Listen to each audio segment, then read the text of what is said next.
Oh, I'm a busy boy today. Right, next subject. Oh, Priti for Prime Minister. Priti Patel for Prime Minister. What you say? Well, here's my logic. Have a think about it, and then you decide. You can comment, because obviously I'm new to this, so I had everything on privacy. I had it for kids, and I had to redo everything.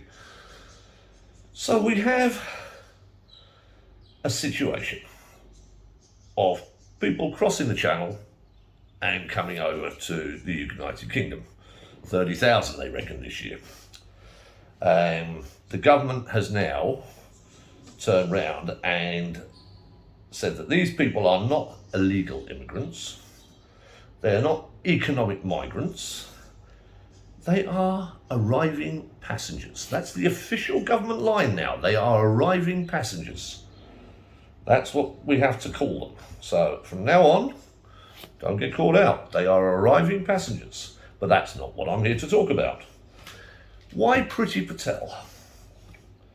Well, while she was making big grandstanding statements about we are going to stop the migrants and we're going to do this and we're going to do that, she pulled the biggest sleight of hand on the UK people that you would ever see. Last year, legal immigration to the UK reached record numbers, 1.6 million people.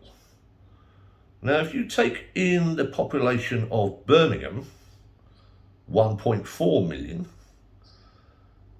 Priti Patel got through 1.6 million legal immigrants into the UK, whilst everyone was focused on Dover.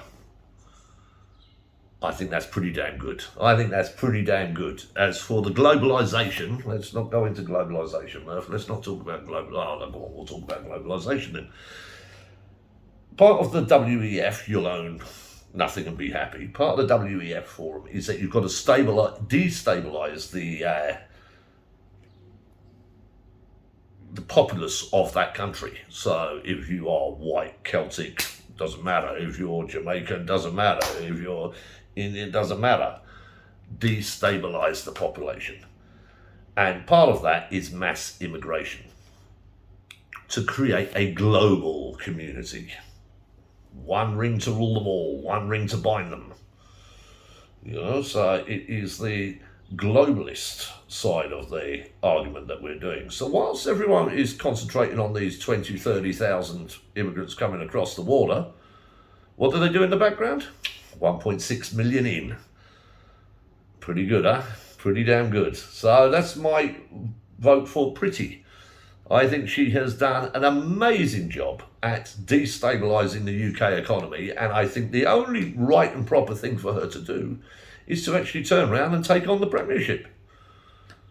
Let's make it all a complete fuck up, like we can never fuck it up again.